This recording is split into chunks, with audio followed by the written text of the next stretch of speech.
SRS and Kanji Study. What is an SRS? 2. Written by Khatzumoto, posted in May of 2008. Okay, so I decided to write an extension of this explanation, which you might want to read first if you're not already familiar with it. Here's the deal. What is the usual way you try to remember, say, a Chinese character? Kanji, Hanzi, whatever. Write it out a kajillion times, right? Brutal, medieval, ineffective. That may have worked for Franz Xavier with oodles of time and church money, but it won't work for the kid like you or me who wants to actually learn something to a high level in a practical amount of time. By practical, I mean only a fraction of the number of years you have been alive.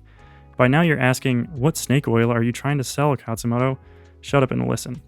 The kanji that you're trying to break your arm with by writing over and over again, you're probably going to forget it tomorrow. By next week, that sucker will be gone.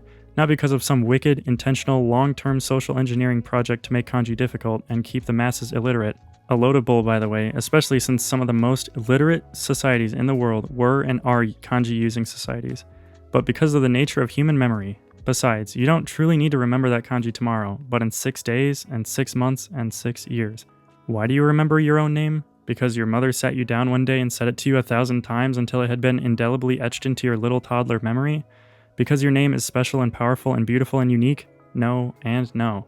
You have heard, read, written, and said your name many times. Not all at once, but spread out over time. That's the key to remembering something. Not cramming, not concentrating repetitions, but spacing them. Basically, if you hear or read something at the right spacing over time, you will remember it better and better. And the cool thing is that this spacing grows over a time. After a while, this space of time can grow so long as to go beyond the duration of your natural life. Put simply, even if you stopped writing, saying, and hearing your own name today, and didn't hear it again until the day before you died, you'd probably still remember it. How do you get something repeated to you over and over until it's as natural as your own name? Well, you can do all the time and spacing management calculations by yourself, or you can get a program to do it for you.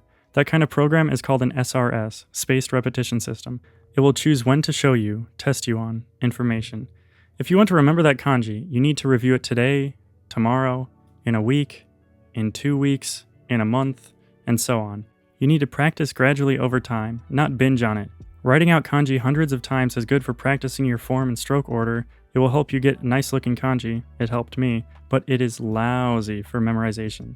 Which SRS should you use? It doesn't matter, they all basically do the same thing, just use one.